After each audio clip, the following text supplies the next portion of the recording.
መደባደብ መገፋፋት የሚያራርቀን ነገር ሲናገሩ የታለን እላለሁ እኔን ጨምሮ ማለት ነው። የታለን የፍቅር ድምጾች የታለ ተዋደዱ ምንል ይቅር እንባባል ምንለው ሲየት ነው ያለነው ምን ሆነን ነው ዝም ያልነው እላለሁ። እኔ በደል የለም አይደለም እኔ ታሪክ አላጠናውም በርግጥ ክፋት አልተደረገም ማለት ላልችል እችላለሁ። ግን እጃቸው ላይ መረጃ እንኳን ቢኖር ይሄው እንደዚህ ያድርገውናል እነከለ የሚሉት ነገር ካለ ከዚህ እውነት ይልቅ እኮ እኛም የበደሉን ይቅር እንደምንል በደላችንን ይቅር በለን ብለን አይደለም እንጸልየው። ከዚህ ሁሉ እውነት የሚበልጥ እውነት እግዚአብሔር በደላችንን ይቅር የሚለን እኛ የበደሉንን ሰዎች ይቅር ስንል ነው። ይሄንን እውነት የሚበልጥ እውነት የለም ከሁሉ እውነት በላይ ነውና የፍቅር ድምጾች ተናገሩ ነው ማለት የምህረት የተደረገላችሁ ምህረት አድርጉ። ብዙ ሰው ስለ ምግብና ስለ ልብስ ስናስተምርና ስንጸልይ ይሄን ቅራቅንቦ ተው ይለኛል። ኖ የኔ ጌታም አንተ ቅራቅንቦ ያልከውን አስተምሮታል። የሚያስቁኝ ሰዎች አሉ። በእግዚአብሔር አደባባይ ላይ ገንዘብ ለምን ይነገራል ይልሃል። ስልክ ደውሎ ብር ይለምናል። ከእግዚአብሔር መለመን ስናስተምረው አይማርም። ሰው መለመን ግን ጎበዝ ነው። እኛ ለቆርቆሯን ሰብክም ይልሃል። መኪና ለገዛ ነው አዋጡልኝ ይልሃል። ከዛ ስለዚህ እንዲህ አይነት የፈሪሳዊ ትምህርት። ስለዚህ ኢየሱስ በምድር ላይ በነበረበት ጊዜ አንዱ ያስተማረው ስለ ገንዘብ አስተምሯል፣ ስለ ፉድ አስተምሯል፣ ስለ ልብስ አስተምሯል። በምድር ላይ የሚያስጨንቅ ነገር ማለት እነዚህ ናቸው። አርቲስት ሰገን ይፍጠር እጅግ አስደንጋጭ የሆነ መልእክት አስተላለፈች። የሚወዳችሁ እንዴት ብዬ ላስረዳችሁ? ከፍዬ የማልጨርሰው የፍቅሩ ባለዕዳ ነኝ። ከኢየሱስ ውጪ ማን ቆስሎ የኃጢአት ቁስሌን ፈውሶ፣ ማን ሞቴን ሞቶ ሕይወት ሰጠኝ? ማን እርግማኔን ወስዶ ጽድቁን ሰጠኝ? ከኢየሱስ ውጪ ወድቆ ማን ያነሳኛል? ከሰይጣን እጅ ፈልቅቆ ያወጣኝ ኃጢአተኛ ሳለው ለኔ ስለ ራሱን የሰጠ እርሱ ነው። ለኔ እንደ ኢየሱስ ያለ ማንም የለም። እሱ የዘውትር አጀንዳዬ ነው። ከእርሱ ውጪ ምስጋናዬና ስብከቴ የሚገባው የለም። ከፍዬ የማልጨርሰው የፍቅሩ ባለዕዳ ነኝ። የሚወዳችሁ ወዳጆቼ እንዴት ብዬ ላስረዳችሁ? ኢየሱስ ሕይወት ነው። ኢየሱስን መቀበል ለፍቅሩ የምንሰጠው ምላሽ ነው። ኢየሱስ ብቸኛ አዳኝ ነው ስትል ነው ተወዳጁ አርቲስት ሰገን ይፍጠር ይህንን ያልተጠበቀ መልእክቷን ያስተላለፈችው። ጦርነትን ለማድረግ አዲስ ምዕራፍን ሊከፍት የተዘጋጀን ኃይል አሳየኝ። በዚህ ርዕስ አጥብቀን ሁላችንም እንድንጸልይ የጨለማውን ዓለም ሐሳብ የዚህ ዓለም ገዢ ሐሳብ ጦርነትን ሊያደርግ ያለ የክፉን እቅድ ሁሉ እያፈረስን እንድንጸልይ በጌታ ፍቅር እጠይቃቸዋለሁ። ሁለተኛ ያየሁት ራእይ ከዛሬ 2 ዓመት በፊት ይህንን መልእክት እግዚአብሔር አሳይቶኝ ተናግሬያለሁ። እንደገና በዚህ ዓመት ውስጥ ተደጋጋሚ ይህንን ራእይ ያየው እየጸለይኩ ነበር። ደግሞም እናንተም በያላችሁበት እንድትጸልዩ ወደ እናንተ ይዤ መጥቻለሁ። በምድሪቱ ላይ የብዙ ሰዎችን ነፍስ ሊነጥቅ ያለ ከሰው ወደ ሰው በፍጥነት የሚተላለፍ አዲስ በሽታ ሲለቀቅ አየሁ። ስለዚህ ሁላችንም የክፉን ሥራ የበሽታን መንፈስ እየተቃወምን እያፈረስን በእግዚአብሔር ፊት እንጸልይ። ሶስተኛ እግዚአብሔር መንፈስ እንደዚህ አለኝ፣ ለጌዲዮ ሕዝብ ጸልዩ አለኝ። በጌዲዮ ሕዝብ ላይ ድንገተኛ ድንጋጤ ሊያደርግ የተዘጋጀ የጨለማው ዓለም አዋጅ አለ። ስለዚህ ለጌዲዮ ሕዝብ ጸልዩ አለኝ። በእነዚህ ሀገራዊ መልእክቶች ሁላችንም አጥብቀን ነቅተን በማስተዋል እንድንጸልይ በጌታ ፍቅር ጥሬን አቀርባለሁ። የእግዚአብሔር ቃል በአንደኛ ተሰሎንቄ ምዕራፍ 5 ቁጥር 17 ላይ እንደዚህ ይላል፣ ሳታቋርጡ ጸልዩ ይላል። በወር አንዴ ጸልዩ፣ በሳምንት አንዴ ጸልዩ፣ በአመት አንዴ ጸልዩ አይደለም የሚለው፣ ሳታቋርጡ ጸልዩ ነው የሚለው። ይሄንን ሚዲያ የምትከታተሉ እናቶቼ፣ ወንድሞቼ፣ እህቶቼ የዘመኑን ክፋት የምንዋጀው በጸሎት ነው። ጠላትን ድል የምንነሳው በጸሎት ነው። ምርኮን የምንበዘብዘው በጸሎት ነው። ስለዚህ ስለ ሀገራችን፣ ስለ ግላችን፣ ደግሞ ስለምናመልክበት ቤተክርስቲያን፣ ስለ ዓለማችን በእግዚአብሔር ፊት አጥብቀን እንጸልይ። ስንጸልይ እግዚአብሔር ይሰማናል። ስንጸልይ እግዚአብሔር መልስን ይሰጠናል። ስንጸልይ የከበደን ሸክም ይከባለላል። ስንጸልይ የክፉ ሥራ ይፈርሳል። ጠላት አይተኛም። ሁልጊዜም የሰው ልጆችን ለማጥፋት ለማጥቃት አያርፍም። የማያርፈውን ጠላት እኛ ደግሞ በመጸለይ የጠላትን ሐሳብ ማፍረስ እንችላለን። የእግዚአብሔር ቃል ሳታቋርጡ ጸልዩ እንዳለው ሳናቋርጥ እየጸለይን በህይወታችን በቤታችን ላይ በምድራችን በሀገራችን ብሎም በዓለማችን ላይ ሰላም እንዲሰፍን ማድረግ እንችላለን። ጸሎት የማይቀይረው ኃይል የለም። ጸሎት ጠላትን ድል መንሻ ምርኮን መበዝበዣ ትልቅ መሳሪያ ነው። ስለዚህ ሁላችንም አጥብቀን እንጸልይ። ክፉን ዘመን የምንዋጀው በጸሎት ነው። የጠላትን ምክር የምናፈርሰው በጸሎት ነው። በጨለማው ዓለም የሚታወጁ የበሽታ አዋጆች ሁሉ የሚመቱት በጸሎት ነው። ስለዚህ ሁላችንም ነቅተን በእግዚአብሔር ፊት እንጸልይ። 18 ዓመት ምናምን ይመስለኛል ካልተሳሳቱ እሳቸው በኋላ በአደባባይ ሲናገሩ ሰምቻለሁ። የቤተክርስቲያን መሪዎችን ሰብስበው አንድ ጊዜ እዛ ምክር ቤት ኮሚሽን የተቋቋመ ጊዜ ኮሚሽን ተቋቋመ ወደ እንትን የወሰደ ካውንስሉን የመሰረተው እሱ የተመረጠ ጊዜ ምናምን እና እዛ በጉባኤ ሲናገሩ ሰምቻለሁ። ፓስተር በቀለ ናቸው ፓስተሬ እሱ ነው እሱኛው እንትን የመጣው እንደዛ ሲሉ ሰምቻለሁ። እንደዛ ፓስተሬ ናቸው እዚህ ቦታ እንደመጣ ጠቅላይ ሚኒስትር እንደምሆን ከ20 ዓመት በፊት ለእሳቸው ነግሬያቸዋለሁ ሲሉ ሰምቻቸዋለሁ። እሳቸው ተናግረዋል። አዎ በህዝብ ተናገሩት። በእንትን በእንትን ፊታቸው እንትን ተቀምጦ ለስማ ጋር ተቀምጦ ማለት ነው ቤተክርስቲያን ውስጥ እዛ ፓርላማ ነው እንጂ ፓርላማ ዋታሚን ከ20 ዓመት በፊት ለእርሶን የነገሩት እሳቸው ያለታ አሉ ምናኛ ማለት ነው። 20 ዓመት ነው በጣም እርግጠኛ አይደለሁም። ለኔ 20 አልሆናለሁ ብሎኛል። 18 ገደማ ምናምን መጣው እውነት ነው። በድረው ቁጥር ስለ ሊኖር ይችላል። በድረው ጠቅላይ ሚኒስትር ሆናለሁ ብለውኛል። ቢሮዬ ውስጥ ቀጠና ሁለት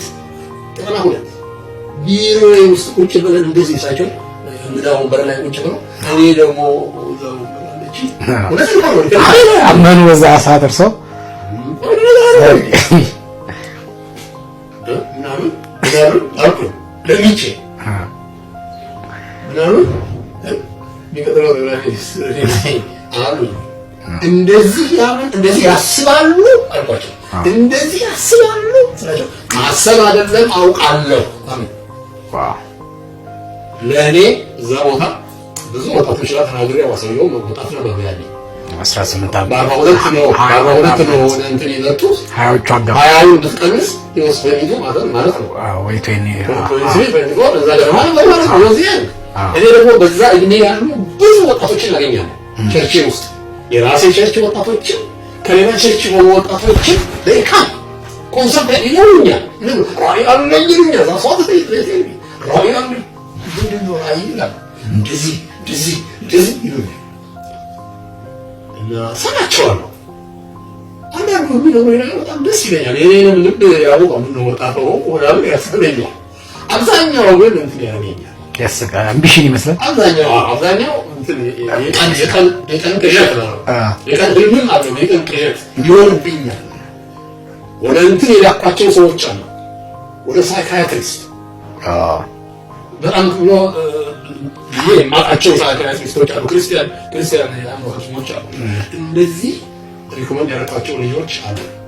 ይሄ ሰውዬ ይሄ ወጣት አሁን እኔ ጋር ያለው ኮዲቢ ዋን ኦፍ ዶስ የሚል ጥያቄ ተጠቅሞኛል በጊዜው ብዙ ሰው እንደዚህ የሚለኝ ነው። ራያን የሚለኝ ብዙ ሰው የዚህ እኛ ራያን ይቻላል አንድ ኔክስት ፕራይም ሚኒስተር ነው እንትን ያለው እስቲ this guy he is one of those ቢያል honestly ነው ሳይካትሪስት ጋር የሚሄድ ነበረበት ያለው እስቲ ይሄም ልጅ እንደዚህ ነው ማለት ነው ይያል ምን እንደሚሰሩ አላውቅም ስራቸው አላውቅም ስለዚህ ምንም አላውቅም ግን ከመዘራ እንዳሉ ማለት ነው ምናምን በውስጤ ይያል ብቻ የተደረገ ጊዜ ያመት ተባረከ ሲባል እኔ ንስሐ ገብቻለሁ። የእውነት ነው የእውነት እግዚአብሔር ወይ አንተ እውነተኛ አምላክ አንተ ነበር የተናገርከው ማለት ነው። በእውነት ነበር ማለት ነው። እኔ ነኝ አማኝ አይደለሁት። this guy is much better than me ድምፅህን ሰምቶ ያመነ ሰው ነው። በዚያ እድሜው እና ለዚህ ያህል ዓመታት ሁሉ ይሄን እምነቱን ጠብቆ እየኖረ ነው እና ያመነውን ጨበጠው። በመዝሙር በዝማሬ በቅኔ በእግዚአብሔር ዘንድ ጠያቂያችሁን አስታውቁ እንጂ በአንዳች አትጨነቁ። ስፍራው ያለንበት እዛ ኤሪያ መንፈሳዊ ኤሪያ በምስጋና በዝማሬ በቃ የምትጨነቅበት ስትረስ ያለበት አይደለም፣ መንፈሳዊ ዓለም ማለት ነው። ያ ስፍራ ግን ገብቷል ለሰው ደስታ ሰጣለሁ ብለህ የምትቆምበት ስፍራ ነው። እዛ ስቱዲዮ የተሰበሰበው ሁሉ ሰውን አስደስታለሁ ብሎ የተሰበሰበ ነው። የሀገሬን ሕዝብ አስደስታለሁ። ሰው ደግሞ የሰውን ነገር ማስደሰት አይችልም። ሰውን ደግሞ የሰውን ነገር መሙላት አይችልም። ገብቷል። ለራሱ ችግር ያለበት ሰውዬ፣ ለራሱ ቤቱ ገብቶ የሚያለቅስ ሰውዬ እንዴት የሰውን ደስታ እንትን ይላል? ገብቷል። ሰውን በትክክል ማንጻትም መቀደስም መፈወስም የሚችለው በሰው ልክ የተከፈለ ከእግዚአብሔር ዘንድ የተሰጠ ክርስቶስ ኢየሱስ ነው። ስለዚህ ሰው በዚህ ድምጽ ካላረፈ አንድ በተጨነቀ ግጥም በሚፈልግ ዜማው ይሆናል አይሆንም በሚል ኢሞሽን ለሳምንት ለሁለት ቀን ለሶስት ቀን ለአራት ቀን ይመስልሃል የምትደሰት ምናምን በምትሰማው እንትን በምትለው ግን የሰው ነፍስ መንፈስ ስጋ ከእግዚአብሔር በስተቀር ምንም ሊያሳርፈው የሚችል ምንም ነገር የለም እና ሰው የተሰራው በእግዚአብሔር ለማረፍ ነው እና እዛ አካባቢ ያለው ኮሚኒቲ በጠቅላላ ሰውን ለማሳረፍ ሰውን ለማዝናናት ነው። ሰው ባይዘው ያልንገር ተዝናንቶ ያውቅም።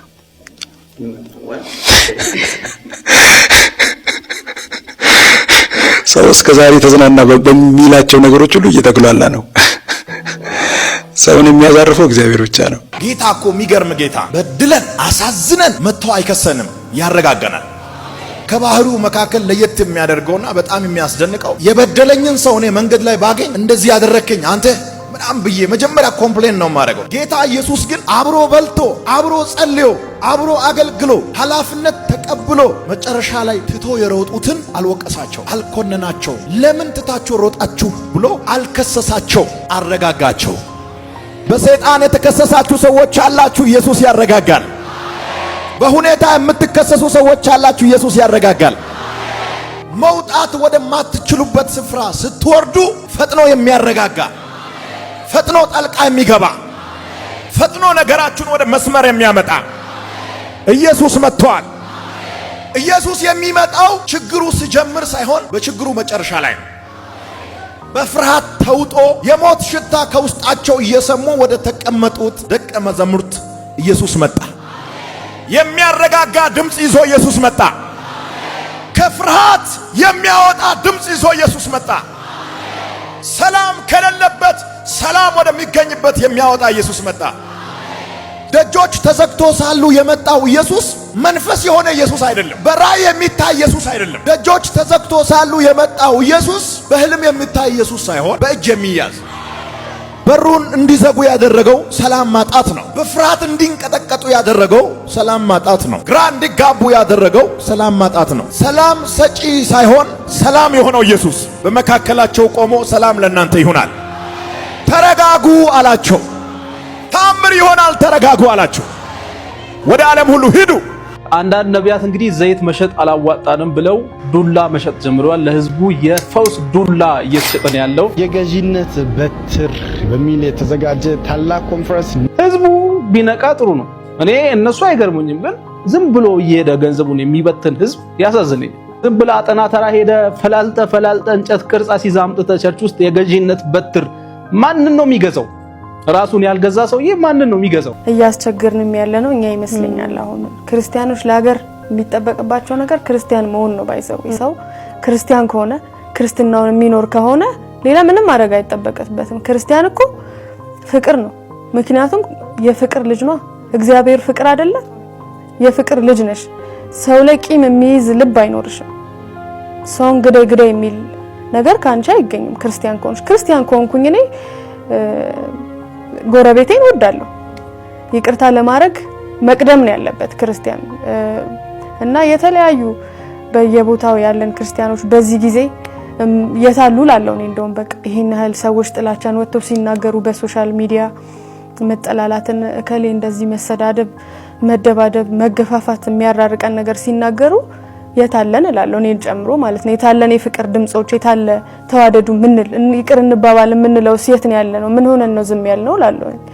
እኔ በደል የለም አልልም። እኔ ታሪክ አላጠናውም። በእርግጥ ክፋት አልተደረገም ማለት ላልችል እችላለሁ።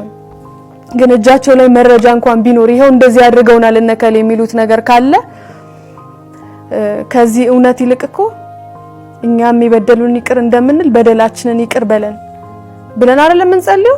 ከዚህ ሁሉ እውነት የሚበልጥ እውነት እግዚአብሔር በደላችንን ይቅር የሚለን እኛ የበደሉንን ሰዎች ይቅር ስንል ነው። ይሄንን እውነት የሚበልጥ እውነት የለም፣ ከሁሉ እውነት በላይ ነውና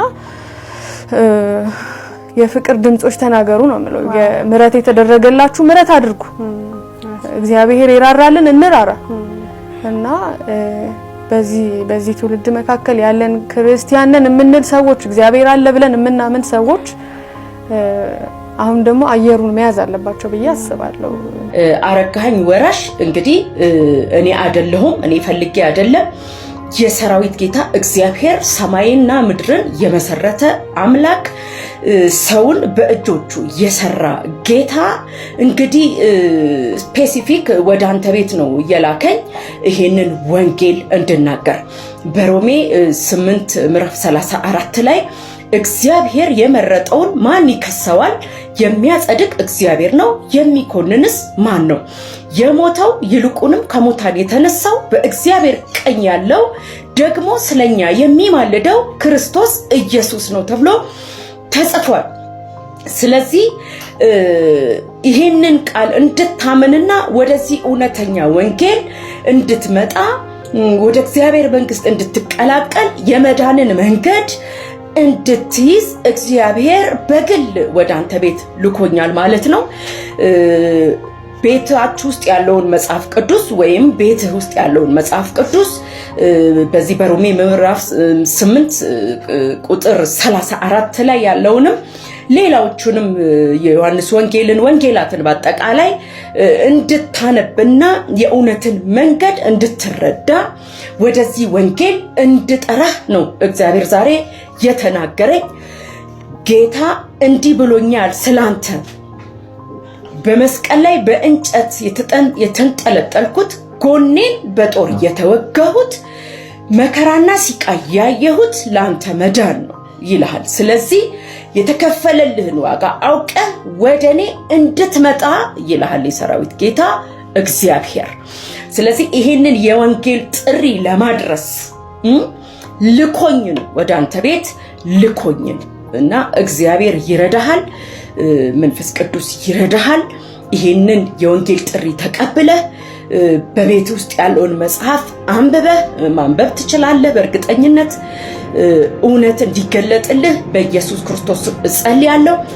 በዮሐንስ ወንጌል ምዕራፍ 10 ቁጥር 16 ላይ ገና ከዚህ በረት ያልሆኑ ሌሎች በጎች አሉኝ፣ እነሱን ልጠራ ዘንድ ይገባኛል፣ ወደዚህ በረትም አመጣቸዋለሁ ተብሎ እንደተጻፈ ከተጠሩ ሰዎች መካከል ስፔሲፊካሊ ወደ አንተ ቤት እንድመጣ እግዚአብሔር አምላክ ስለላከኝ መጥቻለሁ ማለት ነው። እግዚአብሔር አምላክ ይረዳሃል።